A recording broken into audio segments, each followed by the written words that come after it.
Price the lord. Yesu Krista ನಾಮದಲ್ಲಿ ನಿಮ್ಮೆಲ್ಲರಿಗೂ ವಂದನೆಗಳು ಸಲ್ಲಿಸ್ತಾ ಇದ್ದೇವೆ. ಪ್ರಿಯ ದೇವಜನರೇ, ಈ ಲೈವ್ ಅನ್ನು ವೀಕ್ಷಿಸುತ್ತಿರುವಂಥ ನಮ್ಮ ಸಭೆಯವರು ಹಾಗೂ ಇತರ ಜನರು ಕೂಡ ನಮ್ಮ ಯೇಸು ಕ್ರಿಸ್ತನ ಆರಾಧಿಸುವುದಕ್ಕಾಗಿ ಈ ಲೈವಲ್ಲಿ ಬಂದಿರುವಾಗ ನೀವು ಕೂಡ ತಮ್ಮ ತಮ್ಮ ಮನೆಗಳಲ್ಲಿ ಕೂಡ ಆತನನ್ನು ಆರಾಧಿಸಿಕೊಂಡು ಆತನ ನಾಮವನ್ನು ಮಹಿಮೆಪಡಿಸೋಣ. ಎಲ್ಲರೂ ಕಣ್ಣುಗಳು ಮುಚ್ಚುವುದಾದರೆ ಈ ಪ್ರಾರಂಭ ಪ್ರಾರ್ಥನೆಯೊಟ್ಟಿಗೆ ನಾವು ಆತನ ನಾಮವನ್ನು ಮಹಿಮೆಪಡಿಸೋಣ. ಎಲ್ಲರೂ ಕಣ್ಣುಗಳು ಮುಚ್ಚೋಣ.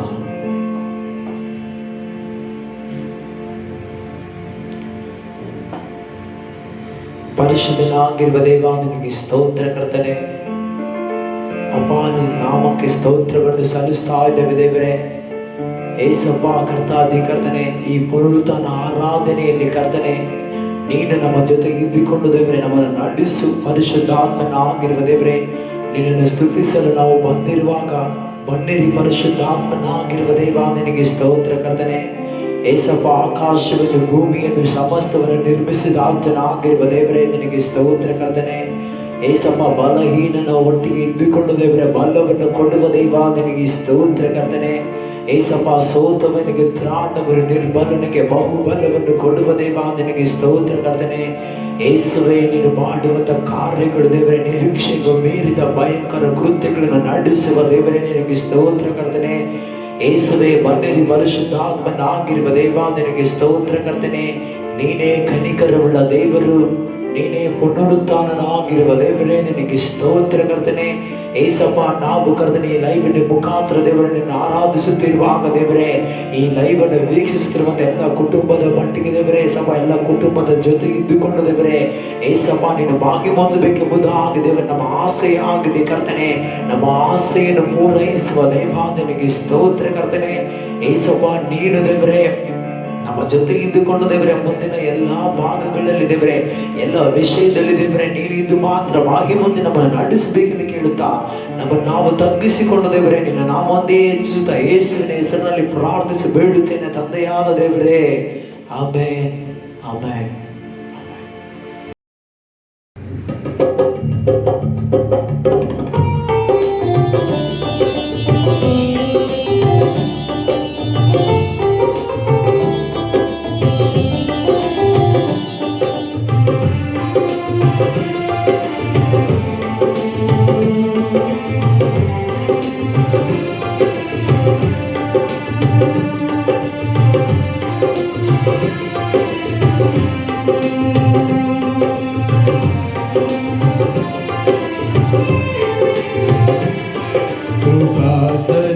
సంపూర్ణుడా సర్వలోకానికే చక్రవర్తివి నీవేసయ్యా.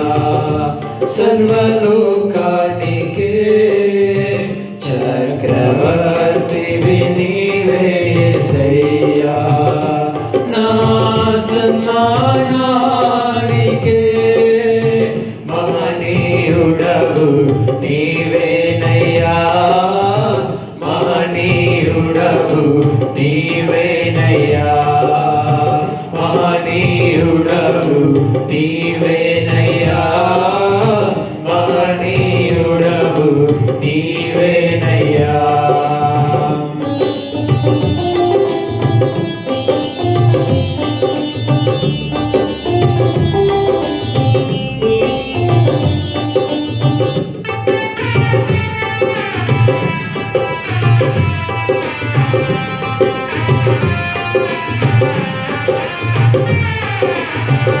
ఎర్ర సముద్రము నీ ఆజ్ఞ మేరకు రహదారిగా మారగా దాటిరే నీ జనులు బహుక్షేమముగా. ఎర్ర సముద్రము నీ ఆజ్ఞ మేరకు రహదారిగా మారగా దాటిరే నీ జనులు బహుక్షేమముగా. ఆ జలములలోనే శత్రు సైన్యము మునిగిపోయెనే. ఆ జలములలోనే శత్రు సైన్యము మునిగిపోయెనే.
నూతన క్రియలు చేయుచున్నావని నీవు సెలవీయగా నా ఎడారి జీవితమే సుఖ సౌఖ్యము కాగా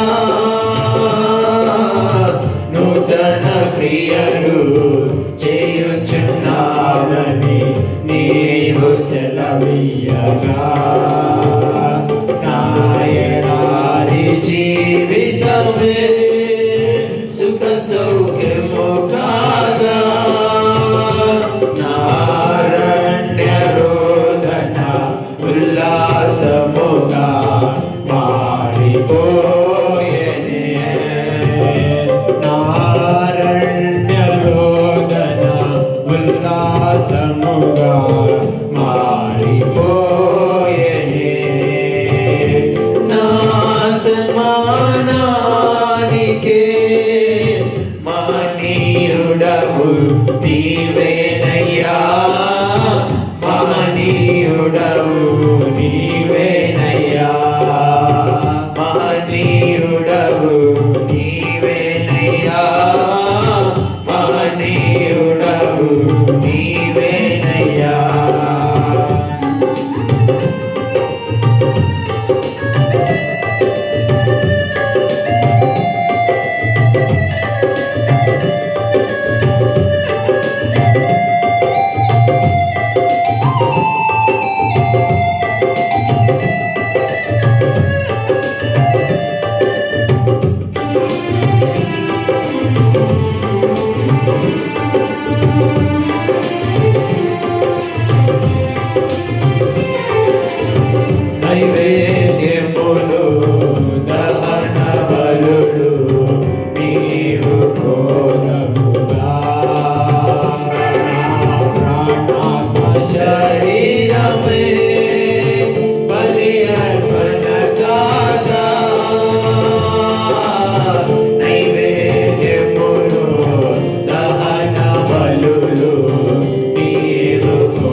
ಸರ್, ಎಲ್ಲರೂ ಇದ್ದ ಸ್ಥಳಗಳಲ್ಲಿ ನಾವು ಕಣ್ಗಳು ಮುಚ್ಚೋದಾದರೆ ನಾವು ಕೆಲವು ನಿಮಿಷಗಳ ಕಾಲ ಆರಾಧಿಸಿ ದೇವರ ನಾಮವನ್ನು ಮಹಿಮೆ ಪಡಿಸೋಣ. ಪ್ರಿಯ ದೇವ ಜನರೇ, ಪರಿಶುದ್ಧನಾಗಿರುವ ದೇವ ನಿನಗೆ ಸ್ತೋತ್ರ ಕರ್ತನೆ, ಉನ್ನತನಾಗಿರುವ ದೇವ ನಿನಗೆ ಸ್ತೋತ್ರ ಕರ್ತನೆ. ಈ ಉದಯ ಕಾಲದಲ್ಲಿ ಕರ್ತನ ದೇವರೇ, ನಿನ್ನನ್ನು ಸ್ತುತಿಸುವಂತ ಭಾಗ್ಯವನ್ನು ಕರ್ತನೆ, ನಿನ್ನನ್ನು ಆರಾಧಿಸುವಂತ ಕೃಪೆಯನ್ನು ಕೊಟ್ಟಿದ್ದಕ್ಕಾಗಿ ನಿನಗೆ ಸ್ತೋತ್ರವನ್ನು ಸಲ್ಲಿಸ್ತಾ ಇದ್ದೇವೆ ದೇವರೇ. ಪರಿಶುದ್ಧಾತ್ಮನಾಗಿರುವ ದೇವ ನಿನಗೆ ಸ್ತೋತ್ರಂ ಸ್ತೋತ್ರಂ ಸ್ತೋತ್ರಂ ಸ್ತೋತ್ರಂ ಸ್ತೋತ್ರಂ ಸ್ತೋತ್ರಂ ಕರ್ತನೆ. ಉನ್ನತನೇ ಮಹೋನ್ನತನೇ ಸರ್ವಶಕ್ತನಾಗಿರುವ ದೇವರೇ, ನೀನೇ ನಮಗ ಆಶ್ರಯವಾಗಿರುವ ದೇವರೇ, ನೀನೇ ನಮಗ ಆಧಾರನಾಗಿರುವ ದೇವ ನಿನಗೆ ಸ್ತೋತ್ರ ಕರ್ತನೆ ದೇವರೇ. ಸರ್ವ ಯುಗದಲ್ಲಿ ದೇವರೇ ಸಕಲ ಐಶ್ವರ್ಯಕ್ಕೆ ಯೋಗ್ಯನಾಗಿರುವ ದೇವ ನಿನಗೆ ಸ್ತೋತ್ರವನ್ನು ಸಲ್ಲಿಸ್ತಾ ಇದ್ದೇವೆ ದೇವರೇ. ಸ್ತುತಿಗಳ ಮಧ್ಯದಲ್ಲಿ ವಾಸಿಸುವ ನಮ್ಮ ಸರ್ವಶಕ್ತನಾಗಿರುವ ದೇವ ನಿನಗೆ ಸ್ತೋತ್ರವನ್ನು ಸಲ್ಲಿಸ್ತಾ ಇದ್ದೇವೆ ಕರ್ತನೆ. ಏಸಪ್ಪ ಇಳಿದು ಬನ್ನಿರಿ ಪರಿಶುದ್ಧಾತ್ಮನಾಗಿರುವ ದೇವರೇ. ಏಸಪ್ಪ ನೀನು ಆಕಾಶದಿಂದ ದೇವರೇ, ಏಸಪ್ಪ ಭೂಮಿಗೆ ದರ ಇಳಿದು ಬರುವ ದೇವರೇ. ಆಕಾಶವು ನಿನ್ನ ಸಿಂಹಾಸನ, ಭೂಮಿ ನಿನ್ನ ಪಾದ ಪೀಠವಾಗಿದೆ ಎಂಬುದಾಗಿ ನೋಡುತ್ತಿರುವಾಗ ಕರ್ತನೆ, ನಿನ್ನ ಪಾದದ ಬಳಿಗೆ ಬಂದಿದ್ದೇವೆ ದೇವರೇ. ಬನ್ನಿರಿ ನಮ್ಮ ನಿರ್ಮಾಣಿಕನಾದ ಯೆಹೋವನೇ.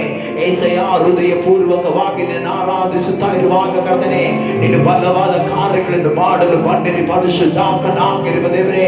ಪರಿಶುದ್ಧಾತ್ಮನಾಗಿರುವ ದೇವರೇ, ಇಲ್ಲದನ್ನು ಇದ್ದಾಗೆ ಕರೆಯುವ ದೇವರು ನೀನು ಕರ್ತನೆ. ಸರ್ವಶಕ್ತನಾಗಿರುವ ದೇವ ನಿನಗೆ ಸ್ತೋತ್ರಂ ಸ್ತೋತ್ರಂ ಸ್ತೋತ್ರಂ ಸ್ತೋತ್ರಂ. ಸ್ತುತಿ ಮಾಡೋಣ, ಸ್ತುತಿ ಮಾಡೋಣ. ಆತನೇ ಸ್ತುತಿಗಳಿಗೆ ಯೋಗ್ಯನಾಗಿರುವ ದೇವರು, ಸ್ತುತಿ ಪಾತ್ರನಾಗಿರುವ ದೇವರಿಗೆ ಆರಾಧಿಸಿಕೊಳ್ಳೋಣ. ಯೇಸುವೇ ನಿನಗೆ ಸ್ತೋತ್ರಂ ಸ್ತೋತ್ರಂ. ನಿಮ್ಮ ದುಃಖಗಳು, ಚಿಂತೆ, ಕಷ್ಟಗಳನ್ನೆಲ್ಲ ಆತನೇ ಹೊತ್ತುಕೊಂಡು ನಮಗೆ ಸಮಾಧಾನವನ್ನು, ಸಂತೃಪ್ತಿಯಾದ ಆಶೀರ್ವಾದವನ್ನು ನೀಡುವ ದೇವರಿಗೆ ಆರಾಧಿಸಿಕೊಳ್ಳೋಣ. ಯೇಸುವೇ ನಿನ್ನ ದೇವಾದಿ ದೇವನು. ಏಸಪ್ಪ ನಿನ್ನ ಮಹೋನ್ನತನಾಗಿರುವ ದೇವರೇ, ಮಾರ ಅನುಭವವನ್ನು ಮಧುರವಾಗಿ ಮಾರ್ಪಡಿಸುವ ದೇವರೇ. ಇಕ್ಕಟ್ಟಿನ ವೇಳೆಯಲ್ಲಿ ದೇವರೇ ಸಭಾ ಕರ್ತಾದಿ ಕರ್ತನೆ, ವಿಶಾಲವಾಗಿ ದೇವರೇ ನಮ್ಮನ್ನು ಮಾರ್ಪಡಿಸುವ ದೇವ ನಿನಗೆ ಸ್ತೋತ್ರ ಕರ್ತನೆ. ಕಣ್ಣೀರಿನ ಸಮಯದಲ್ಲಿ ಕರ್ತನೆ ತಾಯಿಯಾಗಿ ಬರುವ ದೇವ ನಿನಗೆ ಸ್ತೋತ್ರ ದೇವರೇ. ತಾಯಿಯಾಗಿ ಸಂತೈಸುವ ದೇವರೇ ನಿನಗೆ ಸ್ತೋತ್ರಂ ಸ್ತೋತ್ರಂ ಸ್ತೋತ್ರಂ ಸ್ತೋತ್ರಂ. ಏಸಪ್ಪ ನೀನೆ ನಮಗ ಆಶ್ರಯವಾಗಿರುವ ದೇವರೇ, ನೀನೆ ನಮಗ ಆಧಾರನಾಗಿರುವ ದೇವ. ಏಸಪ್ಪ ನೀನು ಮಾತ್ರ ದೇವರೇ. ಏಸಪ್ಪ ಎಲ್ಲದಕ್ಕೂ ಬಿಡುಗಡೆ ಕೊಡುವ ದೇವರು. ನಿನ್ನ ಹೆಸರನ್ನು ಹೇಳುತ್ತಿರುವಾಗಲೇ ದೇವರೇ ಸಮಸ್ತ ಕಾರ್ಯಗಳು ದೇವರೇ, ಇಲ್ಲದಂತ ಕಾರ್ಯಗಳು ಇದ್ದಾಗ ಜರುಗುವಂತ ನಿನ್ನ ಹೆಸರಿನ ಮೂಲಕ ದೇವರೇ ನಾವು ಸೇರಿ ಆರಾಧಿಸುತ್ತಿರುವಾಗ ದೇವರೇ ಒಂದು ಮಹಿಮೆಯ ಮೇಘವಾಗಿ ಕರ್ತನೆ ಏಸಪ್ಪ ಈ ಸ್ಥಳವನ್ನು ಆವರಿಸಿಕೊಳ್ಳಲು ದೇವರೇ ಒಂದು ಮಹಿಮೆಯ ಮೇಘವಾಗಿ ದೇವರೇ ನನ್ನ ಜನರು ಕರ್ತನೆ ಲೈವ್ ಅನ್ನು ವೀಕ್ಷಿಸುತ್ತಿರುವಂತ ಎಲ್ಲ ಕುಟುಂಬದ ಮೇಲೆ ಇಳಿದು ಬಾರಲಿ ಕರ್ತನೆ. ಏಸಪ್ಪ ಕರ್ತಾದಿ ಕರ್ತನೆ ದೇವರೇ, ಸರ್ವ ಲೋಕದ ಒಟ್ಟಿಗೆ ನಾಗಿರುವ ದೇವ ನಿನಗೆ ಸ್ತೋತ್ರ ಕರ್ತನೆ. ಯಾಜಕರು ಹೊತ್ತು ತನ್ನ ಮಂಜುಷದ ದೇವರೇ, ಏಸಪ್ಪ ನಿನಗೆ ಸ್ತೋತ್ರಂ ಸ್ತೋತ್ರಂ ಸ್ತೋತ್ರಂ ಸ್ತೋತ್ರಂ. Hallelujah hallelujah. ಆರಾಧಿಸೋಣ ಆರಾಧಿಸೋಣ ಆರಾಧಿಸೋಣ. ಕೆರಾಬಿಯರು ಸೆರಾಫಿಯರು ದೇವರನ್ನು ಆರಾಧಿಸಿದಾಗೆ ಆರಾಧಿಸೋಣ. ಯೇಸುವೇ ನಿನ್ನ ನಾಮವು ದೇವರೇ ಉನ್ನತವಾದ ನಾಮ ದೇವರೇ, ಅತಿ ಸುಂದರವಾದ ನಾಮಕ್ಕೆ ಸ್ತೋತ್ರವನ್ನು ಸಲ್ಲಿಸ್ತಾ ಇದ್ದೇವೆ ಕರ್ತನೆ. Hallelujah hallelujah.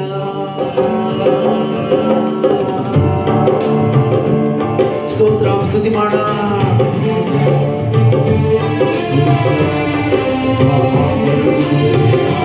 ಸ್ತುತಿ ಮಾಡೋಣ.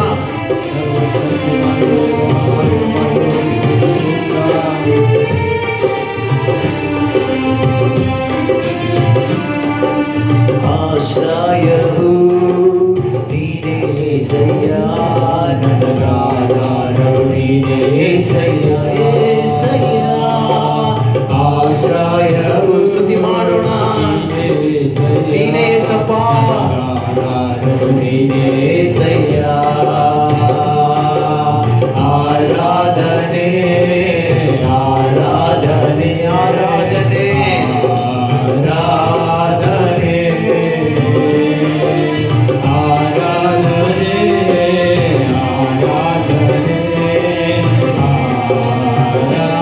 ಆರಾಧನೆ. ಆಶ್ರಯವು ನೀನೇ యేసయ్య, ನನಗ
ಕಾರ್ಯವು ಒಂದು ಇಲ್ಲ, ನಿನ್ನಿಂದೆಲ್ಲವೂ ಸಾಧ್ಯವಯ್ಯ. ಇದುವರೆಗೂ ಯೇಸಪ್ಪ ನನ್ನ ನಡೆಸಿದ ಎಬಿನೇಜರ್ ನೀನೇನಯ್ಯ, ಎಬಿನೇಜರೇ. ಇದುವರೆಗೂ ನನ್ನ ನಡೆಸಿದ ಎಬಿನೇಜರ್ ನೀನೇನಯ್ಯ, ನೀನೇಸಯ್ಯ. ಆರಾಧನೆ ಆರಾಧನೆ ಆರಾಧನೆ ಆರಾಧನೆ ಸ್ತೋತ್ರ, ಆರಾಧನೆ ಸಪ್ಪ, ಆರಾಧನೆ ಆರಾಧನೆ.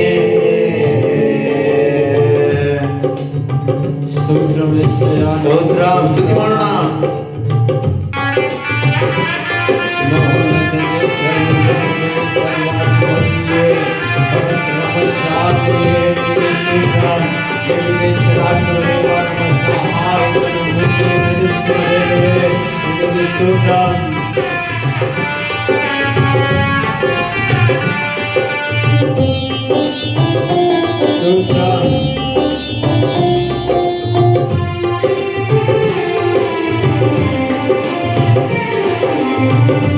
ಕಷ್ಟದ ದಿನದಿ ನನ್ನಾಯ ಜೊತೆಗಾರನೇ, ನನ್ನ ಕಣ್ಣೀರಿನ ಸಮಯದಲ್ಲಿ ಯೇಸುವೇ.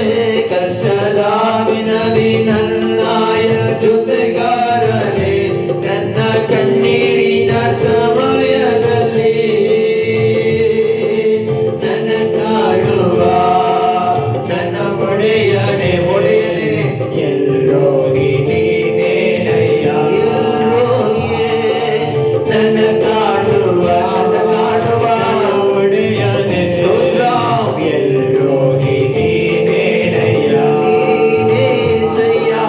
ಆಶ್ರಯವು ನೀನೇಸಯ್ಯ, ನನಗಾಧಾರವು ನೀನೇಸಯ್ಯ, ಏಸಯ್ಯ. ಆಶ್ರಯವು ನೀನೇಸಯ್ಯ, ನನಗಾಧಾರವು ನೀನೇಸಯ್ಯ. ಆರಾಧನೆ ಆರಾಧನೆ ಆರಾಧನೆ, ಆಮೆನ್.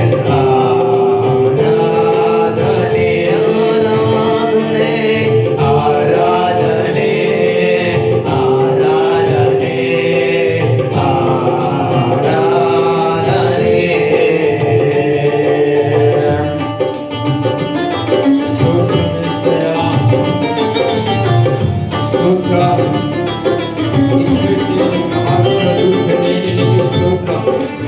ನಮಗೆ ಸಹಾಯಕನೇ ನಿನಗೆ ಸ್ತೋತ್ರ.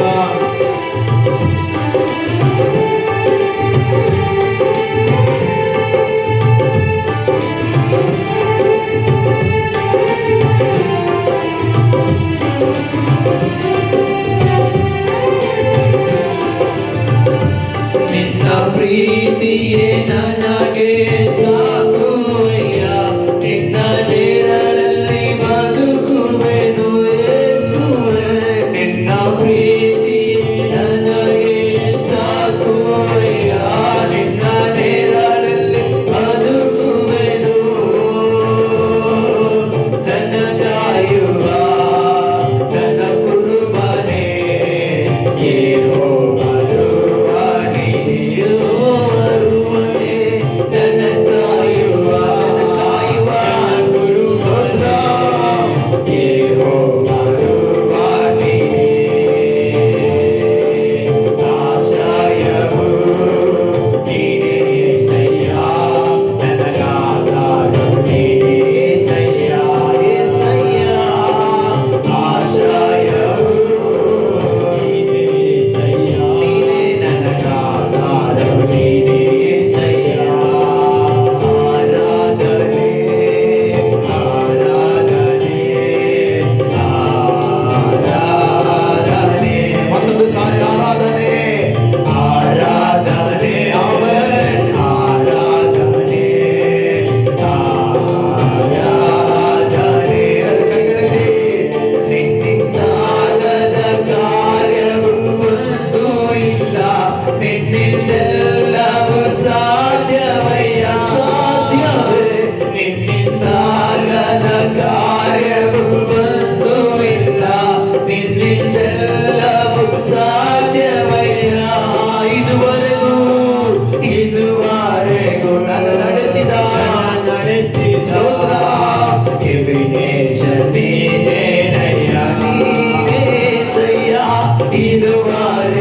ಕಣ್ಣೀರನ್ನು ಒರೆಸುವ ದೇವರಾಗಿದ್ದಾನೆ.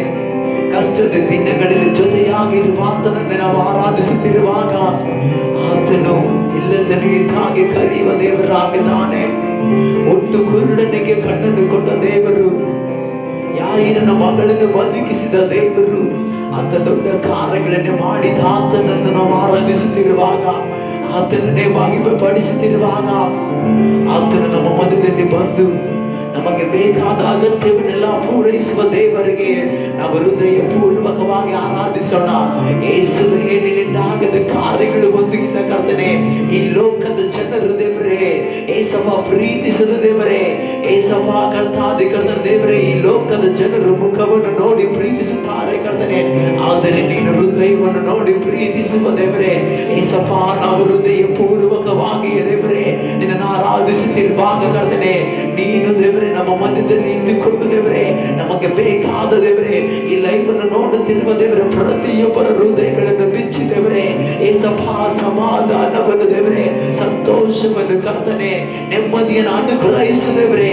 ಏಸಪ್ಪ ನಿನಗೆ ಸ್ತೋತ್ರ ದೇವರೇ, ಆಶೀರ್ವಾದವನ್ನು ಮಾಡುವ ದೇವರೇ ನಿನಗೆ ಸ್ತೋತ್ರ ದೇವರೇ.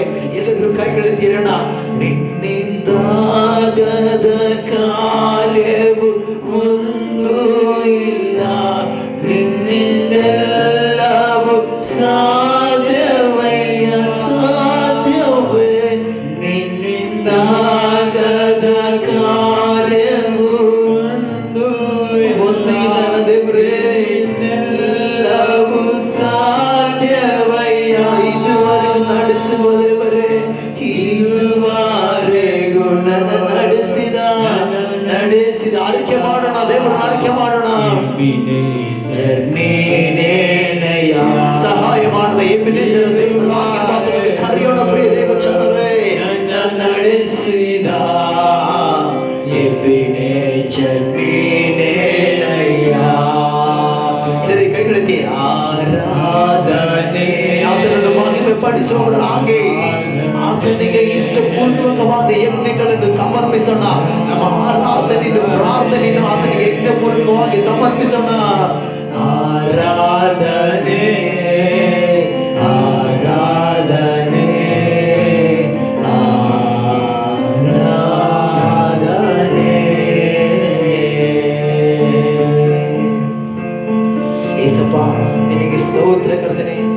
ಏಸಪ್ಪ ನೀನು ಇಲ್ಲದನಿಗಿದ್ದ ಹಾಗೆ ಕರೆಯುವ ದೇವರು ಕರ್ತನೆ. ಏಸಪ್ಪ ಈ ಪುನರುತ್ಥಾನ ಆರಾಧನೆಯಲ್ಲಿ ಕರ್ತನೆ ನೀನು ಇಳಿದು ಬಂದು ಮಹಿಮೆಯನ್ನು ಹೊಂದಿದೆ ಎಂದು ನಾವು ನಂಬುತ್ತಾ ಇದ್ದೇವೆ ಕರ್ತನೆ.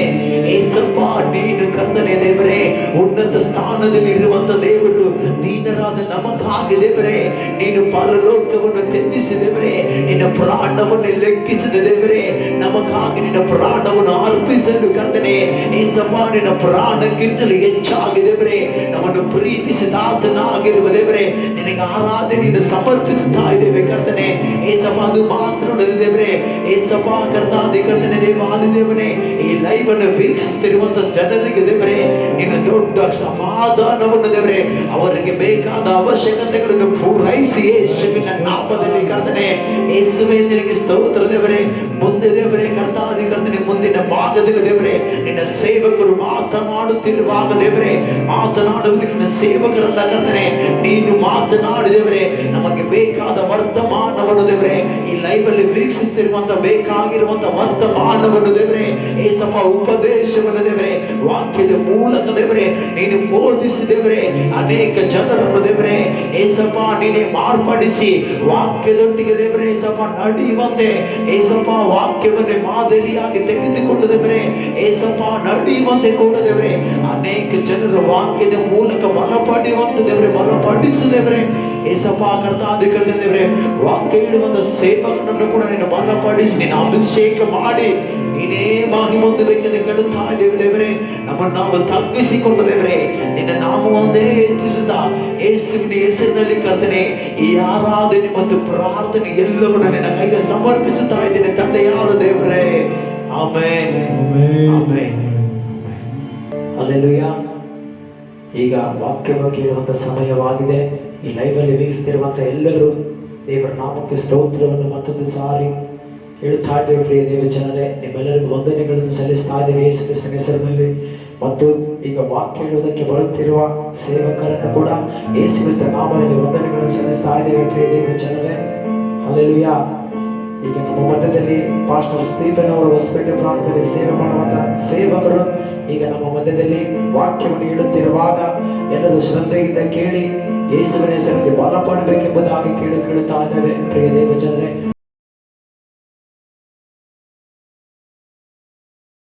ದೇವರ ಅತಿ ಪರಿಶುದ್ಧ ನಾಮಕ್ಕೆ ಸ್ತೋತ್ರವಾಗಲಿ. ನಿಮ್ಮೆಲ್ಲರನ್ನು ಯೇಸು ಕ್ರಿಸ್ತನ ನಾಮದಲ್ಲಿ ನಾನು ವಂದಿಸಿದ್ದೇನೆ. ಅದೇ ರೀತಿಯಲ್ಲಿ ಇವತ್ತು ಈ ಒಂದು ಲೈವ್ ಕಾರ್ಯಕ್ರಮದ ಮುಖಾಂತರವಾಗಿ ದೇವರ ವಾಕ್ಯವನ್ನು ನಾವೆಲ್ಲರೂ ಧ್ಯಾನ ಮಾಡೋಣ. ದೇವರ ವಾಕ್ಯವನ್ನು ನಾವೆಲ್ಲರೂ ಕೇಳೋಣ. ನಾವು ಈ ಸಮಯದಲ್ಲಿ ದೇವರ ವಾಕ್ಯಕ್ಕೆ ನಾವು ಮುಂದೆ ಹೋಗೋಣ. ಒಂದು ವಾಕ್ಯವನ್ನು ಓದಿಕೊಳ್ಳೋಣ. ಯೋಹಾನ ಸುವಾರ್ತೆ 5ನೇ ಅಧ್ಯಾಯ 1ರಿಂದ ಕೆಲವು ವಚನಗಳನ್ನು ನಾವು ಓದಿಕೊಳ್ಳೋಣ. ಯೋಹಾನನ ಸುವಾರ್ತೆ 5ನೇ ಅಧ್ಯಾಯ 1ನೇ ವಚನದಿಂದ ಹಿಡಿದು 9ನೇ ವಚನದವರೆಗೆ ಓದಿಕೊಳ್ಳೋಣ. ಇದಾದ ಮೇಲೆ ಯೆಹೂದ್ಯರದೊಂದು ಜಾತ್ರೆ ಬಂದಿದ್ದರಿಂದ ಯೇಸು ಯೆರೂಸಲೇಮಿಗೆ ಹೋದನು. ಯೆರೂಸಲೇಮಿನಲ್ಲಿ ಕುರಿ ಆಗಸ ಬಾಗಿಲಿನ ಹತ್ತಿರದಲ್ಲಿ ಒಂದು ಕೊಳವೆವಿದೆ. ಇದಕ್ಕೆ ಇಬ್ರಿಯ ಮಾತಿನಲ್ಲಿ ಬೆಥೆಸ್ದ ಎಂದು ಹೆಸರು. ಅಲ್ಲಿ 5 ಮಂಟಪಗಳಿವೆ. ಇವುಗಳಲ್ಲಿ ಬಹುಮಂದಿ ರೋಗಿಗಳು, ಕುರುಡರು, ಕುಂಟರು, ಮೈ ಒಣಗಿದವರು ಬಿದ್ದುಕೊಂಡಿರುವರು. ಅಲ್ಲಿ 38 ವರ್ಷದಿಂದ ರೋಗಿಯಾಗಿದ್ದ ಒಬ್ಬ ಮನುಷ್ಯನಿದ್ದನು. ಅವನು ಬಿದ್ದಿರುವುದನ್ನು ಯೇಸು ಕಂಡು, ಇವನು ಹೀಗಾಗಿ ಬಹು ಕಾಲವಾಗಿದೆ ಎಂದು ತಿಳಿದು, ನಿನಗೆ ಸ್ವಸ್ಥವಾಗಲಿಕ್ಕೆ ಮನಸ್ಸುಂಟೋ ಎಂದು ಅವನನ್ನು ಕೇಳಿದಕ್ಕೆ ಆ ರೋಗಿಯು, ಸ್ವಾಮಿ, ನೀರು ಉಕ್ಕುವಾಗ ನನ್ನನ್ನು ಕೊಳದೊಳಗೆ ಇಳಿಸುವವರು ಒಬ್ಬರು ಇಲ್ಲ. ನಾನು ಬರುವುದರೊಳಗೆ ನನಗಿಂತ ಮುಂದಾಗಿ ಮತ್ತೊಬ್ಬನು ಇಳಿಯುತ್ತಾನೆ ಅಂದನು. ಯೇಸು ಅವನಿಗೆ, ಎದ್ದು ನಿನ್ನ ಹಾಸಿಗೆಯನ್ನು ಹೊತ್ತುಕೊಂಡು ನಡೆ ಎಂದು ಹೇಳಿದನು. ದೇವರ ವಾಕ್ಯದಲ್ಲಿ ನೋಡುತ್ತೇವೆ ಅಂದರೆ ಯೋಹಾನ ಸುವಾರ್ತೆಯಲ್ಲಿ 5ನೇ ಅಧ್ಯಾಯ 1ರಿಂದ ಕೆಲವು ವಚನಗಳನ್ನು ಓದಿದ ಹಾಗೆ ಇದಾದ ಮೇಲೆ ಯೆಹೂದ್ಯರದೊಂದು ಜಾತ್ರೆ ಬಂದಿದ್ದರಿಂದ ಯೆರೂಸಲೇಮಿಗೆ ಹೋದನಂತೆ. ಯೇಸು ಸ್ವಾಮಿ ಯೆರೂಸಲೇಮಿಗೆ ಹೋಗಿದ್ದಾನೆ.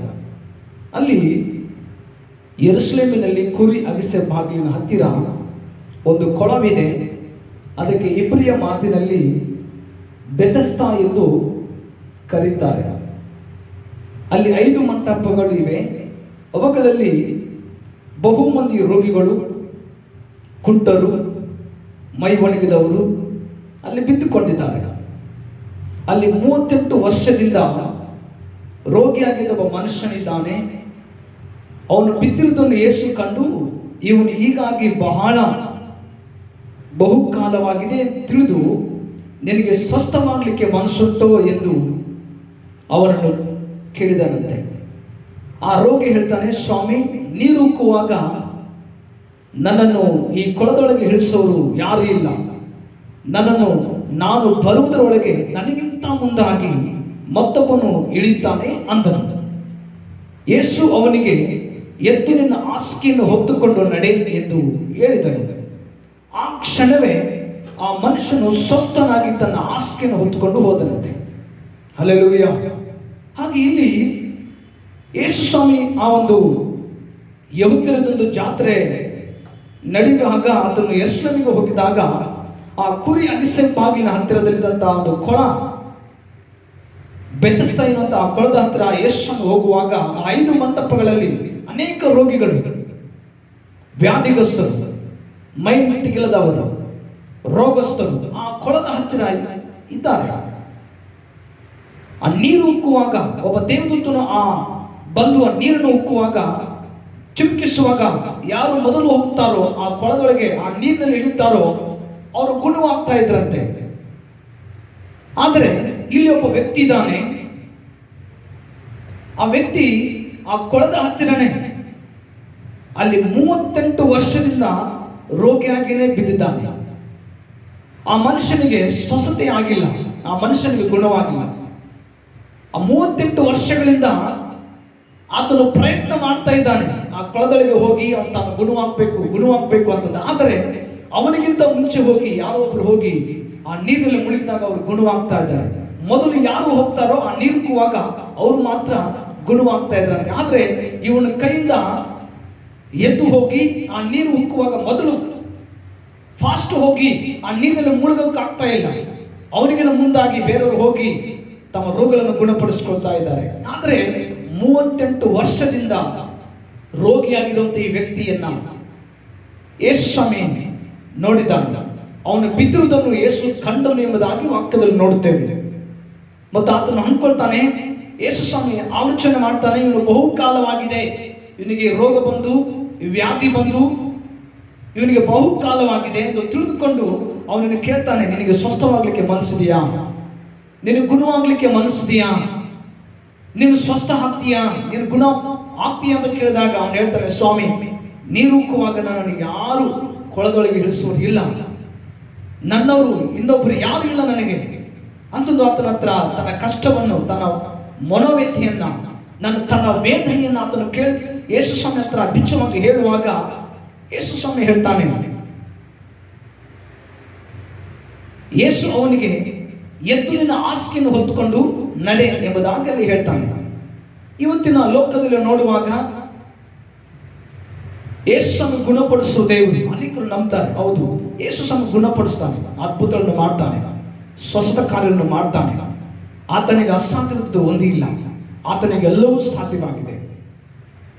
ಈ ಲೋಕದಲ್ಲಿ ಆತನು ಇದ್ದಾಗ ಆತನು ಮಾಡಿದ ಅದ್ಭುತ ಕಾರ್ಯಗಳು, ಆತನು ಮಾಡಿದಂಥ ಮಹತ್ವದ ಕಾರ್ಯಗಳನ್ನು ಬರಲಿಕ್ಕೆ ಬುಕ್ಕವೇ ಹಿಡಿಸ್ತಿರ್ಲಿಲ್ಲಂತೆ. ಆ ಥರದ ಅದ್ಭುತಗಳನ್ನ, ಮಹತ್ವದ ಕಾರ್ಯಗಳನ್ನು ಯೇಸು ಮಾಡಿದ್ದಾನೆ. ಇಲ್ಲಿ ಈ ಒಂದು ಅದ್ಭುತವನ್ನು ಮಾಡಿದ್ದಾನೆ. 38 ವರ್ಷದಿಂದ ಈತನು ರೋಗಿಯಾಗಿದ್ದಾನೆ. ಈತನ ಜನರು, ಈತನ ಸಂಬಂಧಿಕರು ಯಾರು ಇಲ್ಲ. ಈತನೊಬ್ಬ ಒಂಟಿಯಾಗಿ ಆ ಕೊಳದ ಹತ್ರ ಮಲಗಿರುವಾಗ ಇವನ ಕೈಲಿ ಶಕ್ತಿ ಇಲ್ಲ, ಹೋಗಿ ಆ ನೀರಲ್ಲಿ ಹೋಗಿ ಎದ್ದು ಬರಲಿಕ್ಕೆ ಆಗ್ತಾ ಇಲ್ಲ. ಆದರೆ ಕೊನೆಯದಾಗಿ ಒಂದು ದಿನ ಯೇಸು ಸ್ವಾಮಿ ಆ ಒಂದು ಯೆರೂಸಲೇಮಿನ ಕುರಿ ಹಗ್ಗಿಸುವ ಬಾಗಿಲಿನ ಹತ್ರ ಹೋದಾಗ ಅಲ್ಲಿ ಮಲಗಿರುವಂತ ವ್ಯಕ್ತಿಯನ್ನ, ಬಿದ್ದಿರುವಂತ ಈ ವ್ಯಕ್ತಿಯನ್ನು ಕಂಡು ಅದನ್ನು ಹೇಳ್ತಾನೆ, ನಿನಗೆ ಗುಣವಾಗ್ಲಿಕ್ಕೆ ಮನಸ್ಸಿದೆಯಾ? ನಿನಗೆ ಸ್ವಸ್ಥ ಮಾಡ್ಲಿಕ್ಕೆ ಮನಸ್ಸಿದೆಯಾ ಅಂತ ಕೇಳ್ತಾ ಇದ್ದಾನೆ. ಮತ್ತು ನಮ್ಮ ಮನಸ್ಸು ಅಲ್ವಾ, ಯಾಕಂದ್ರೆ ಕೆಲವರಿಗೆ ಆಶೀರ್ವಾದ ಬೇಕು, ಸ್ವಸ್ಥತೆ ಬೇಕು. ಬಹಳ ಜನರಿಗೆ ಮನಸ್ಸಿರುತ್ತೆ, ನಾನು ಆಶೀರ್ವಾದ ಹೊಂದ್ಕೋಬೇಕು, ನಾನು ಆಶೀರ್ವಾದ ಹೊಂದ್ಕೊಳ್ಬೇಕು, ನಾನು ಚೆನ್ನಾಗಿರ್ಬೇಕು, ನಾನು ಆರೋಗ್ಯವಾಗಿರಬೇಕು, ನಾನು ತುಂಬ ಚೆನ್ನಾಗಿರ್ಬೇಕು ಎಂಬುದಾಗಿ ಬಹಳ ಜನ ಬಯಸ್ತಾರೆ. ಒಳ್ಳೆಯದೇ. ಆದರೆ ಇಲ್ಲಿ ಯೇಸು ಸ್ವಾಮಿ ಹೇಳ್ತಾನೆ, ಇನ್ನೊಂದು ವಾಕ್ಯ ಓದಿಕೊಳ್ಳೋಣ. ಅದೇ ಅಧ್ಯಾಯದಲ್ಲಿ ಇನ್ನೊಂದು ವಾಕ್ಯ ಓದೋಣ. 14ನೇ ವಚನ ಓದಿಕೊಳ್ಳೋಣ. ಇದಾದ ಮೇಲೆ ಯೇಸು ಅವನು ದೇವಾಲಯದಲ್ಲಿ ಕಂಡುಕೊಂಡು ನಿನಗೆ ಸ್ವಸ್ಥವಾಯಿತಲ್ಲ, ಇನ್ನು ಮೇಲೆ ಪಾಪ ಮಾಡಬೇಡ, ನಿನಗೆ ಹೆಚ್ಚಿನ ಕೀಡು ಬಂದಿತು ಅಂದನು. ಯೇಸು ಸ್ವಾಮಿಯನ್ನು ನೋಡುವಾಗ ಯಾವಾಗಂದ್ರೆ ಇವನು ಗುಣವಾಗಿದ್ದಾನೆ. ಯೇಸು ಸ್ವಾಮಿ ಹೇಳಿರುವಂತ ಮಾತನ್ನು ಕೇಳಿ ಆತನ ಮಾತಿನ ಮೇಲೆ ನಂಬಿಕೆ ಇಟ್ಟು ನಿನ್ನ ಹಾಸಿಗೆಯನ್ನು ಹೊತ್ಕೊಂಡು ಹೋಗು ಎಂಬುದಾಗಿ ಹೇಳುವಾಗ ಆ ಕ್ಷಣವೇ ಅವನಿಗೆ ಗುಣವಾಯಿತಂತೆ, ಸ್ವಸ್ಥತೆ ಆಯ್ತಂತೆ. ಅವನ ರೋಗವೆಲ್ಲ ಹೋಯಿತು, ಅವನ ವ್ಯಾಧಿಯೆಲ್ಲ ಬಿಟ್ಟು ಹೋಯಿತು. ನೋಡಿ, ಯೇಸು ಸ್ವಾಮಿ ಹೇಳುವಂತ ಒಂದು ಮಾತು ಅವನು ನಂಬಿದ, ಅವನ ನಂಬಿಕೆ ಆ ಮಾತಿನಲ್ಲಿ ಅವನು ಹಿಟ್ಟ, ಆ ನಂಬಿಕೆ ಇವನನ್ನು ಗುಣಪಡಿಸಿತು, ಇವನನ್ನು ಸ್ವಸ್ಥಪಡಿಸಿತು. ಯೇಸು ಸ್ವಾಮಿ ಹೇಳಿದಂತ ಆ ಮಾತನ್ನು ಕೇಳಿದನು, ತನ್ನ ಹಾಸಿಗೆಯನ್ನು ಹೊತ್ಕೊಂಡು ಹೋದ. 38 ವರ್ಷ ಆತನ ಹಾಸಿಗೆಯನ್ನು ಓರ್ತಾ ಇತ್ತು. 38 ವರ್ಷಗಳ ಕಾಲ ಹಾಸಿಗೆಯಲ್ಲೇ ಬಿದ್ದುಕೊಂಡಿದ್ದ, ಹಾಸಿಗೆ ಇವನನ್ನು ಓರ್ತಾ ಇತ್ತು. ಇವನು ಎದ್ದೇಳಕ್ಕೆ ಆಗ್ತಾ ಇರಲಿಲ್ಲ. ಆದ್ರೆ ಒಂದು ದಿನ ಬಂತು, ಇವನಿಗೆ ಒಂದು ದಿನ ಬಂತು. ಆ ದಿನ ಯಾವತ್ತಂದ್ರೆ ಯೇಸು ಸ್ವಾಮಿ ಬಂದಂತ ದಿನ. ಆತನು ಅವನ ಹತ್ರ ಬಂದಾಗ ಕೇಳ್ತಾನೆ, ನಿನಗೆ ಸ್ವಸ್ಥವಾಗ್ಲಿಕ್ಕೆ ಮನಸ್ಸಿದೆಯಾ ಕೇಳಿದಾಗ ಅವನು ಹೇಳ್ತಾನೆ, ಹೌದು ಸ್ವಾಮಿ, ನಾನು ಗುಣವಾಗ್ಲಿಕ್ಕೆ ಮನಸ್ಸಿದೆ, ನೀರು ಉಕ್ಕುವಾಗ ನನ್ನ ಯಾರು ಇಳಿಸೋರಿಲ್ಲ ಅಂತ ಕೇಳಿದಾಗ ನಿನ್ನ ಹಾಸಿಗೆಯನ್ನು ಹೊತ್ಕೊಂಡು ನಡೆ ಎಂಬುದಾಗಿ ಹೇಳ್ತಾ ಇದ್ದಾನೆ.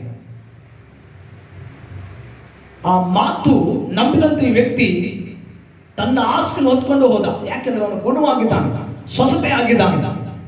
ಯೇಸು ಸ್ವಾಮಿ ಮಾತಿನಲ್ಲಿ ಶಕ್ತಿ ಇದೆ. ಆ ಮಾತನ್ನು ನಂಬುವಾಗ ಇವನ ಶರೀರದಲ್ಲಿ ಆ ರೋಗ ಹೋಗಿ ಸ್ವಸ್ಥತೆ ಉಂಟಾಗಿದೆ, ಆರೋಗ್ಯ ಉಂಟಾಗಿದೆ.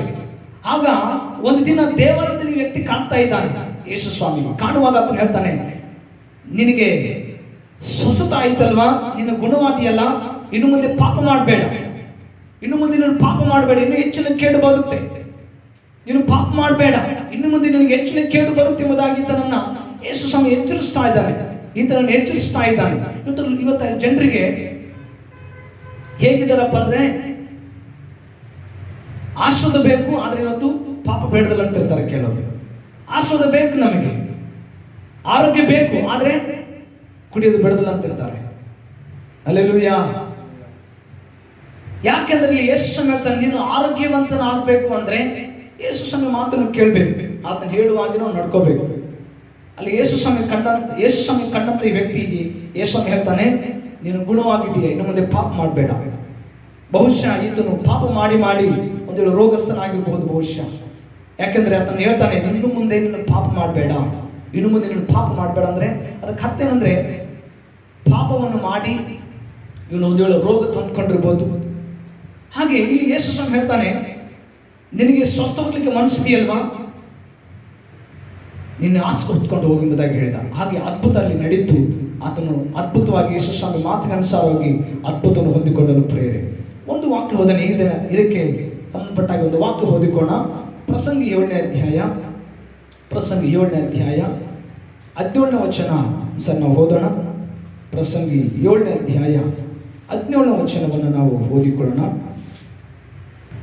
ಅಧರ್ಮವನ್ನು ಹೆಚ್ಚಾಗಿ ಆಚರಿಸಿದರು ಬುದ್ಧಿಹೀನನಾಗಬೇಡ, ಏಕೆ ಅಕಾಲ ಮರಣವನ್ನು ಹೊಂದುವಿ, ನೀನು ಇದನ್ನು ಹಿಡಿದುಕೊಳ್ಳುವುದು ಒಳ್ಳೆಯದು. ಆದ್ದರಿಂದಲೂ ಕೈ ತೆಗೆಯಬೇಡ, ದೇವರಲ್ಲಿ ಭಯಭಕ್ತಿಯುಳ್ಳವನು ಇವೆರಡರಿಂದಲೂ ಪಾರಾಗುವನು.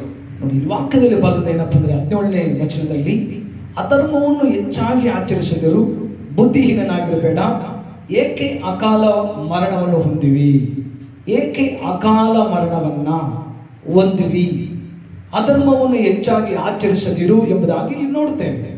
ಅಂದ್ರೆ ಪಾಪವನ್ನು ಹೆಚ್ಚಾಗಿ ಆಚರಿಸದಿರು, ಪಾಪವನ್ನು ಹೆಚ್ಚಾಗಿ ಮಾಡಬೇಡ, ಶಾಪದ ಕಾರ್ಯವನ್ನು ಹೆಚ್ಚಾಗಿ ಮಾಡಕ್ ಹೋಗಬೇಡ ಎಂಬುದಾಗಿ ಇಲ್ಲಿ ವಾಕ್ಯದಲ್ಲಿ, ದೇವರ ವಾಕ್ಯದಲ್ಲಿ ಹೇಳ್ತಾ ಇದೆ.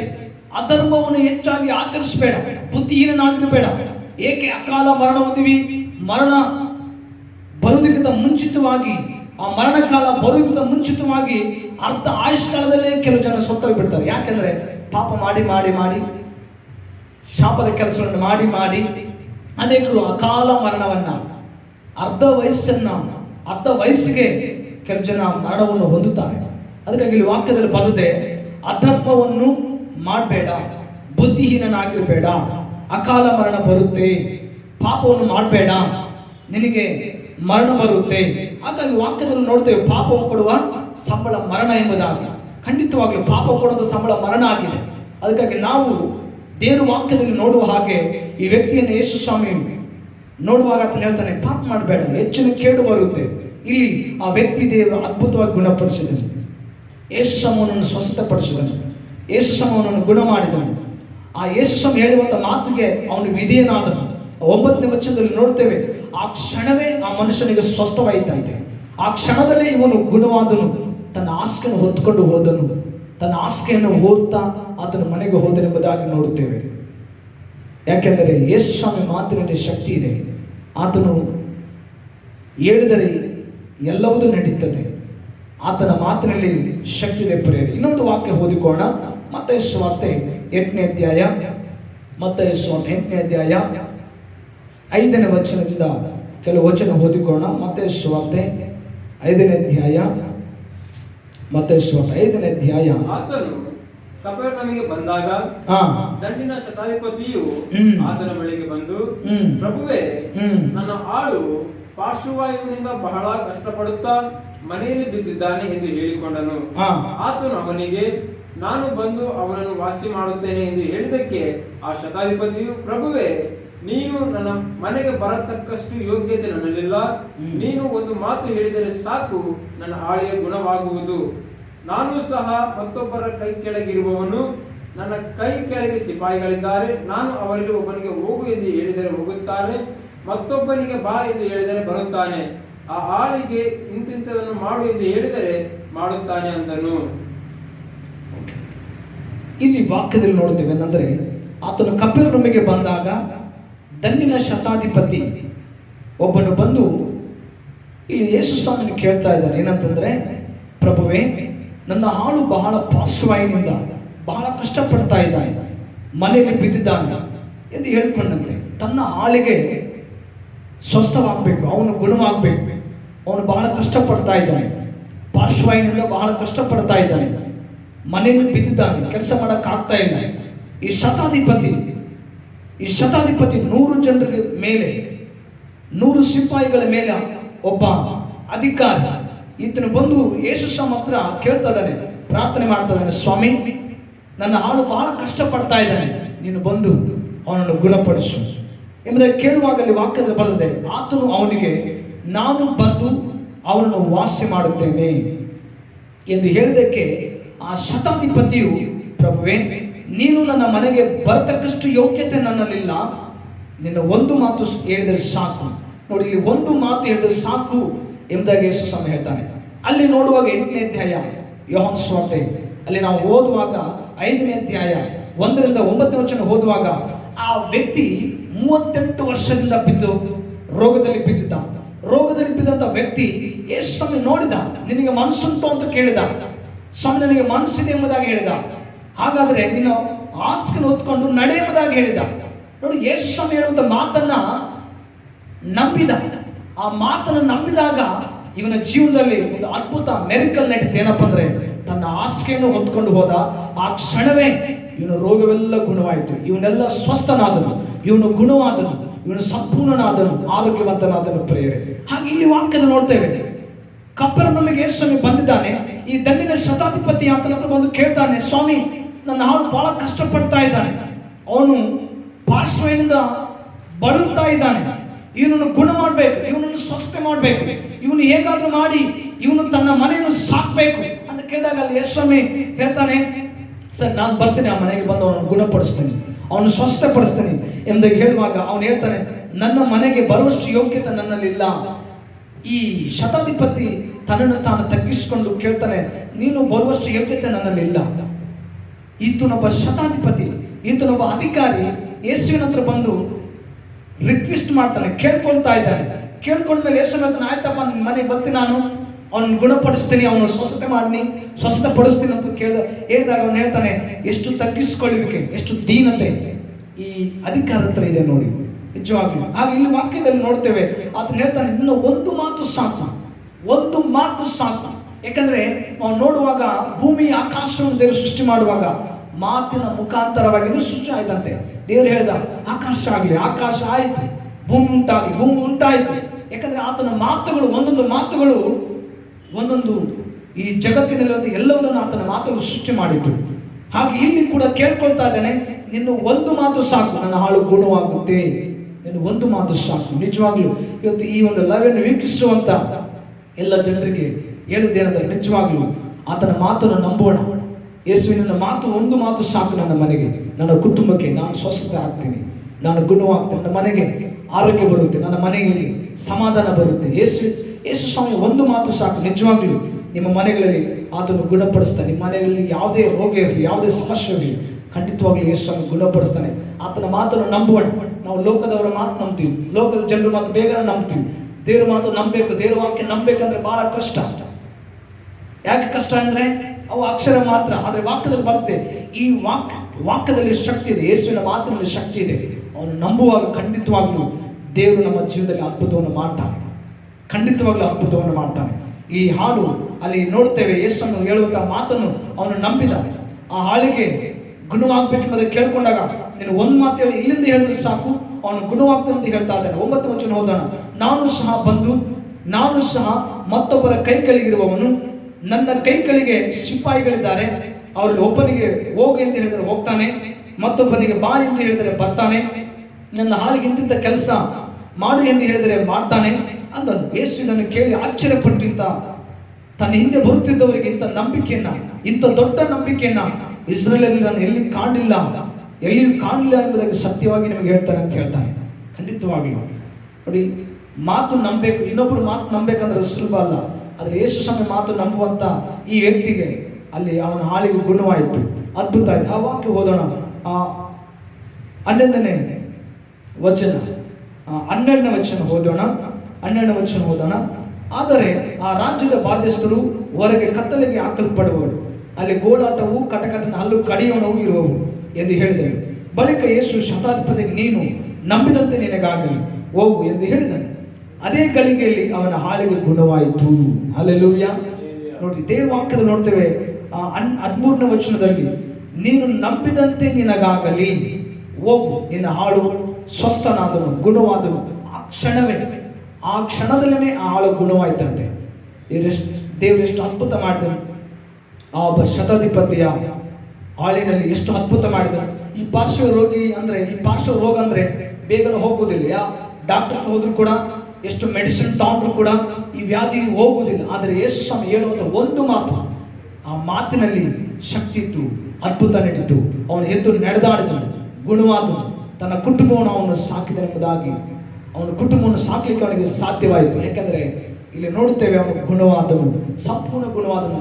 ಸ್ವಲ್ಪ ಅಲ್ಲ, ಅರ್ಧ ಅಲ್ಲ, ಸಂಪೂರ್ಣವಾಗಿ ಅವನು ಗುಣವಾದನು, ಅವನು ಸ್ವಸ್ಥನಾದನು. ಪ್ರಿಯರೇ, ಇವತ್ತು ನಾನು ಒಂದು ಮಾತು ಹೇಳ್ತೇನೆ, ಏನಂದ್ರೆ ಇವತ್ತು ಸಭೆಗೆ ಬರುವಂತ, ದೇವರನ್ನ ನಂಬಿರುವಂತ ನಾವು ಕೆಲವು ಸಾರಿ ನಾವು ಚರ್ಚಿಗೆ ಬರ್ತೀವಿ, ಪ್ರಾರ್ಥನೆ ಮಾಡ್ತೀವಿ, ಆದರೆ ನಮಗೆ ಆಶೀರ್ವಾದ ಬೇಕು. ಆದರೆ ನಾವು ಪಾಪವನ್ನು ಬಿಟ್ಟುಕೊಡೋದಿಲ್ಲ, ಶಾಪದ ಕೆಲಸಗಳು ಬಿಟ್ಟುಕೊಡೋದಿಲ್ಲ. ಅವನು ಮಾಡ್ತಾ ಇರ್ತೀವಿ, ಈ ಕಡೆ ದೇವರು ಕೂಡ ಬೇಕಾಗಿಲ್ಲ. ಈ ಕಡೆ ಲೋಕ ಬೇಕು, ಈ ಕಡೆ ದೇವರನ್ನು ಬೇಕು. ಎಷ್ಟು ಸಮ ಅವನಿಗೆ ಹೇಳ್ದ, ಮೊಟ್ಟ ಮೊದಲು ಆ ವ್ಯಕ್ತಿಗೆ ಹೇಳ್ದ, ಯೋಹಾನ ಸುವಾರ್ತೆಯಲ್ಲಿ ಆ ವ್ಯಕ್ತಿಗೆ ಹೇಳ್ದ, ನಿನಗೆ ಸ್ವಸ್ಥ ಆಯ್ತಲ್ಲ, ಪಾಪ ಮಾಡಬೇಡ, ಇನ್ನು ಮುಂದೆ ಪಾಪ ಮಾಡಬೇಡ ಅಂತ ಎಚ್ಚರಿಕೆ ಕೊಟ್ಟ. ಹಾಗೆ ನಮ್ಮ ಜೀವನದಲ್ಲಿ ನಾವು ಎಚ್ಚರಿಕೆಯಿಂದ ಇರೋಣ, ಪಾಪ ಮಾಡದ ಹಾಗೆ ನಾವು ಇರೋಣ. ಯೇಸು ಸ್ವಾಮಿ ಅದ್ಭುತವನ್ನು ಮಾಡ್ತಾನೆ. ಖಂಡಿತವಾಗ್ಲೂ ಯೇಸು ಸ್ವಾಮಿಗೆ ಅಸಾಧ್ಯವಾದದ್ದು ಒಂದಿಲ್ಲ. ಆತನು ಮತ್ತು ನಾವು ನೋಡುವಾಗ ಸತ್ಯವೇದದ ಅನೇಕ ದೆವ್ವಗಳನ್ನು ಬಿಡಿಸಿದನು, ಅನೇಕ ರೋಗಗಳನ್ನು ವಾಸಿ ಮಾಡಿದನು, ಮತ್ತು ಮೈಯಲ್ಲಿ ನೆಟ್ಟಿಗಿಳಿದನ್ನು ಕೂಡ ಗುಣಪಡಿಸಿದನು. ಅನೇಕ ಜನರು ಆತನ ಹತ್ರ ಬಂದು ವಾಸಿ ಮಾಡಿಸಿಕೊಂಡು ಅನೇಕರು ಹೋಗ್ತಾ ಇದ್ರಂದಾಗಿ ವಾಕ್ಯದಲ್ಲಿ ನೋಡ್ತೇವೆ. ಯೇಸು ಸ್ವಾಮಿ ಅದ್ಭುತ ಮಾಡಲಿಕ್ಕೆ ಆತನ ಶಕ್ತನಾಗಿದ್ದಾನೆ. ದೇವರು ಈ ವಾಕ್ಯದ ಮೂಲಕ ನಿಮ್ಮನ್ನು ಆಶೀರ್ವಾದ ಮಾಡಲಿ. ನಾವೆಲ್ಲರೂ ಹಾಗೆ ನಾವು ಕಣ್ಣು ಮುಚ್ಚಿಕೊಳ್ಳೋಣ. ಒಂದು ನಿಮಿಷ ನೀವು ಮನೆಗಳಲ್ಲಿ ಕೂತ್ಕೊಂಡವರಾಗಿ ಒಂದು ನಿಮಿಷ ನಾವು ಪ್ರಾರ್ಥನೆ ಮಾಡೋಣ. ದೇವರೇ, ನೀನು ಸ್ವಸ್ಥತೆ ಮಾಡಲಿಕ್ಕೆ ಶಕ್ತನಾಗಿದೆಯಪ್ಪ. ನಿನ್ನಿಂದ ಅಸಾಧ್ಯವಾದದ್ದು ಯಾವುದಿಲ್ಲ, ನಿನ್ನಿಂದ ಎಲ್ಲವೂ ಸಾಧ್ಯ. ದೇವರೇ, ಆ ದಿನದಲ್ಲಿ ಕರ್ತನೇ 38 ವರ್ಷದಿಂದ ಅವನು ರೋಗಿಯಾಗಿ ಬಿದ್ದಿದ್ದನು. ಆ ಕೊಳದ ಹತ್ತಿರ ನೀನು ಹೋಗಿ ಅವನನ್ನು ಗುಣಪಡಿಸಿದೆಯಪ್ಪ, ಅವನನ್ನು ಸ್ವಸ್ಥತೆ ಮಾಡಿದ್ದೇವರೇ. ಇಲ್ಲಿ ನೋಡುವಾಗ ಕರ್ತನೇ, ಕಪೆರ್ನೌಮಿನಲ್ಲಿ ಕೂಡ ಶತಾಧಿಪತಿಯ ಹಾಳನ್ನು ಕೂಡ ಗುಣಪಡಿಸಿದೆಯಾ, ಅವನು ಕೂಡ ಸ್ವಸ್ಥನಾದನು. ಹಾಗೆ ಇವತ್ತು ನಾವು ಕೂಡ ನಮ್ಮನ್ನು ದೇವರಿಗೆ ಒಪ್ಪಿಸಿಕೊಡೋಣ.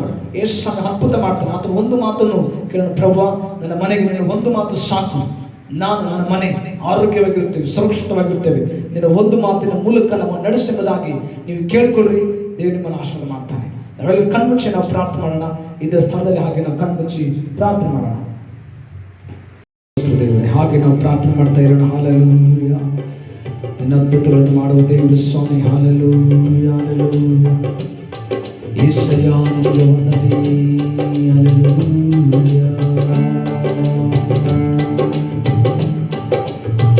ಹಲ್ಲೆಲೂಯಾ, ಎಷ್ಟು ಸ್ತುತಿಸಿದರು ಸಾಲದು ಯೇಸಯ್ಯ, ಕರುಣೆಯ ವಿವರಿಸಲಾಗದು. ಸಾವಿರಾರು ಸ್ತೋತ್ರವಯ್ಯ ನೀಡಿದರು ಯೇಸಯ್ಯ, ಪ್ರೀತಿಯ ಕರುಣಿಸಲಾಗದು. ಎಷ್ಟು ಸ್ತುತಿಸಿದರು ಸಾಲದು ಯೇಸಯ್ಯ,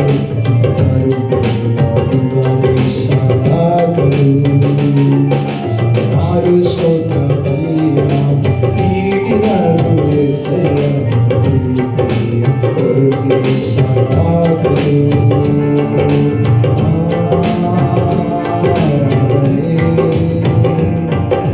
ಉಸಿರಿರುವ ಕಾಲವೆಲ್ಲ ನಿನಗೆ ಮಾಡುವೆ,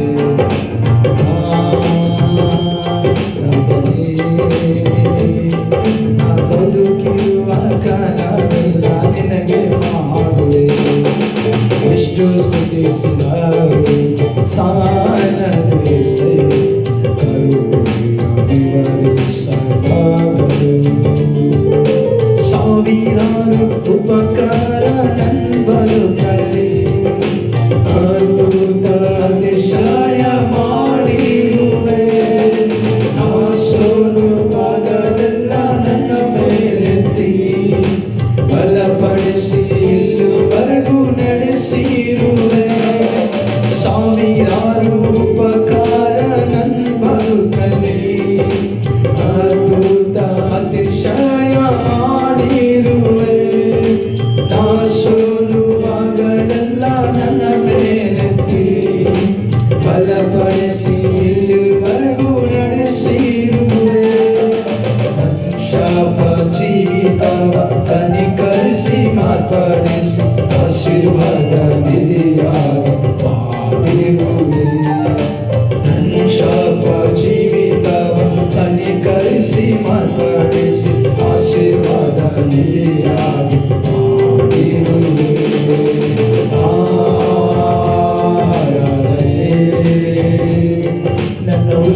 ನಾ ಬದುಕಿರುವ ಕಾಲವೆಲ್ಲ ನಿನಗೆ ಮಾಡುವೆ. ಎಷ್ಟು ಸ್ತುತಿಸಿದರು ಸಾಲದು ಎಸೆಯ, ಕರುಣೆಯು ವಿವರಿಸಲಾಗದು. ಸಾವಿರಾರು ಸ್ತೋತ್ರ ಬಲಿಯ ನೀಡಿದರು ಎಸೆಯ, ಕರುಣೆಯು ವಿವರಿಸಲಾಗದು.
ಯಾವುದಕ್ಕೂ ಬಾರದಂತ ನನ್ನ ಪ್ರೀತಿಸಿ ಉನ್ನತ ಸ್ಥಾನವನ್ನು ನೀಡಿರುವೆ.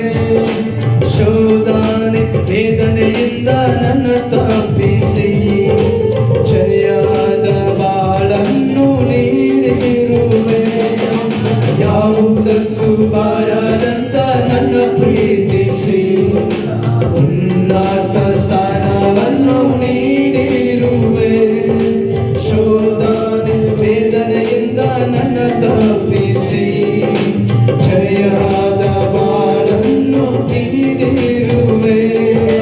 ತಳ್ಳಿದವರ ಮುಂದೆ ನನ್ನನ್ನು ಮೇಲೆತ್ತಿ ಧನ್ಯವಾದಗಳು ತಂದು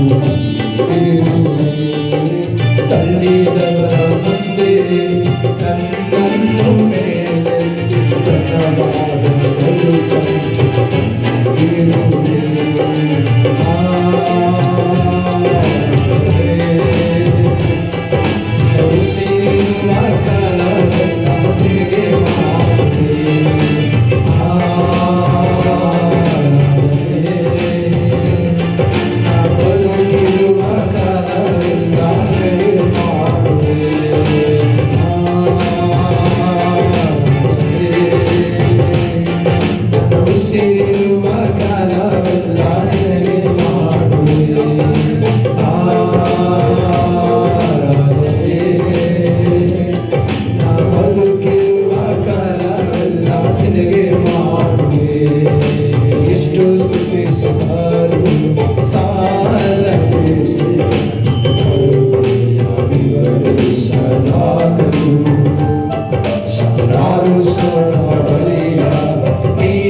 ಸ್ತೋತ್ರ ದೇವರೇ, ಹಾಲೆಲೂಯ. ಯೆಸಯ್ಯ ನಿನಗೆ ವಂದನೆ ಸ್ವಾಮಿ, ಹಾಲೆಲೂಯ. ಸರ್ವಶಕ್ತನಾಗಿರುವ ದೇವ ನಿನಗೆ ಸ್ತೋತ್ರ. ಎಲ್ ಶಡಾಯ್ ನಿನಗೆ ವಂದನೆ ಸ್ವಾಮಿ. ದೇವ ನಿನಗೆ ವಂದನೆ ಸ್ವಾಮಿ. ಅದ್ಭುತ ಅತಿಶಯ ಮಾಡುವ ದೇವರು ನೀನು ಕರ್ತನೆ, ಹಾಲೆಲೂಯ. ಅಪ್ಪ ನಿನಗೆ ವಂದನೆ ವಂದನೆ ವಂದನೆ ಸಲ್ಲಿಸ್ತೇವೆ ಕರ್ತಾದಿ ಕರ್ತನೆ. ಒಂದು ಸಮಯಕ್ಕಾಗಿ ನಾವು ಸ್ತೋತ್ರ ಮಾಡ್ತೇವೆ. ಕೇಳಿದಂತೆ ವಾಕ್ಯವನ್ನು ಬಲಪಡಿಸು ಸ್ವಾಮಿ. ಯಾರೆಲ್ಲ ಕರ್ತನೆ ವೀಕ್ಷಿಸ್ತಾ ಇದ್ದಾರೋ ನೋಡ್ತಾ ಇದ್ದಾರೋ ಎಲ್ಲರನ್ನು ಸ್ವಾಮಿ ಅನಾರೋಗ್ಯದಲ್ಲಿದ್ದ ಜನರನ್ನ ಗುಣಪಡಿಸಯ್ಯ. ನಿನ್ನ ವಾಕ್ಯವನ್ನು ದೂತರನ್ನ ಕಳಿಸಿ ಸ್ವಸ್ಥತೆ ಮಾಡಬೇಕೆಂಬುದಾಗಿ ನಾವು ಪ್ರಾರ್ಥನೆ ಮಾಡ್ತೇನೆ. ದೇವ ಮಹತ್ವದ ಕಾರ್ಯವನ್ನು ಮಾಡಬೇಕೆಂಬುದಾಗಿ ನಾವು ಬೇಡಿಕೊಳ್ತೇವೆ. ಅದ್ಭುತಗಳನ್ನು ಮಾಡುವಂತಲೇ ನಿನಗೆ ಸ್ತೋತ್ರ ಮಾಡ್ತೇವೆ. ಹಾಲೆಲೂಯ. ಯೆಹೋವ ರಾಫ, ನೀನೇ ಗುಣಪಡಿಸುವ ದೇವರು ಕರ್ತನ. ಅಂದು ಸ್ವಾಮಿ ಆ ಕೊಳದ ಹತ್ತಿರದಂತ ವ್ಯಕ್ತಿಯನ್ನು ಗುಣಪಡಿಸಿದ ಹಾಗೆ, ಅಂದು ಕರ್ತನ ಕಪೆರ್ನೌಮಿನಲ್ಲಿ ದೇವರೇ ವ್ಯಕ್ತಿಯನ್ನು ಗುಣಪಡಿಸಿದ ಹಾಗೆ ದೇವರೇ ಎಲ್ಲ ವ್ಯಾಧಿಗಳನ್ನು ರೋಗಗಳನ್ನು ಗುಣಪಡಿಸುವುದಾಗಿ ಪ್ರಾರ್ಥಿಸ್ತೇವೆ. ಎಲ್ಲ ಸಂಕಟಗಳು ಎಲ್ಲ ರೋಗಗಳು ಯೇಸುವಿನ ನಾಮದಲ್ಲಿ ನೀಗಬೇಕೆಂಬುದಾಗಿ ನಾವು ಪ್ರಾರ್ಥನೆ ಮಾಡ್ತೇವೆ ಸ್ವಾಮಿ. ನಿಮ್ಮ ನಾಮದಲ್ಲಿ ಸ್ವಸ್ಥತೆ ಇದೆ. ನಿನ್ನ ಕರ್ತನೆ ವಾಕ್ಯದಲ್ಲಿ ಕರ್ತನೆ ನಿನ್ನ ಒಂದು ಮಾತಿನಲ್ಲಿ ಶಕ್ತಿ ಇದೆ ಸ್ವಾಮಿ. ದೇವ, ನಿನಗೆ ಅಸಾಧ್ಯತೆ ಯಾವುದಿಲ್ಲ. ಮಹತ್ವದ ಕಾರ್ಯವನ್ನು ಮಾಡು ದೇವರೇ, ಅದ್ಭುತಗಳನ್ನು ಮಾಡಬೇಕೆಂಬುದಾಗಿ ನಾವು ಪ್ರಾರ್ಥಿಸ್ತೇವೆ ಸ್ವಾಮಿ. ದೇವ, ಈ ವಾಕ್ಯವನ್ನು ಆಶ್ರಯ ಮಾಡಿ ಪ್ರತಿಯೊಂದು ಮನೆಯನ್ನು ಮುಟ್ಟಬೇಕೆಂಬುದಾಗಿ ನಾವು ಬೇಡಿಕೊಳ್ತೇವೆ. ಎಲ್ಲ ರೋಗಗಳನ್ನು ಗುಣಪಡಿಸು, ಅದ್ಭುತ ಮಾಡಿ ನಡೆಸು ಎಂಬುದಾಗಿ ಮಹಿಮೆಯನ್ನು ಸಲ್ಲಿಸ್ತೇವೆ. ನಿನಗೆ ಘನತೆಯನ್ನು ಸಲ್ಲಿಸ್ತೇವೆ. ಯೇಸುವಿನ ನಾಮದಲ್ಲಿ ಬೇಡುತ್ತೇವೆ ತಂದೆ. Amen, amen. ಕೊಂದಾಗ ಅಂತ್ಯ ಆಶೀರ್ವಾದ ಹೊಂದಿಕೊಳ್ಳೋಣ. ನಮ್ಮ ತಂದೆಯಾದ ದೇವರ ಪ್ರೀತಿಯು, ನಮ್ಮ ರಕ್ಷಕನಾದ ಯೇಸು ಕ್ರಿಸ್ತನ ಕೃಪೆಯು, ಪವಿತ್ರಾತ್ಮನ ಅನ್ಯೋನ್ಯತೆ ಸಹವಾಸ ಎಲ್ಲವನ್ನು ವೀಕ್ಷಿಸುವಂತಹ ಎಲ್ಲರೊಂದಿಗೂ ನಮ್ಮೊಟ್ಟಿಗೂ ಸಕಲ ಪರಿಶುದ್ಧರಿಗೂ ಸದಾಕಾಲ ನಮ್ಮ ಜೊತೆಯಲ್ಲಿ ಕಾದು ಕಾಪಾಡಿ ನಡೆಸಲಿ. Amen, amen.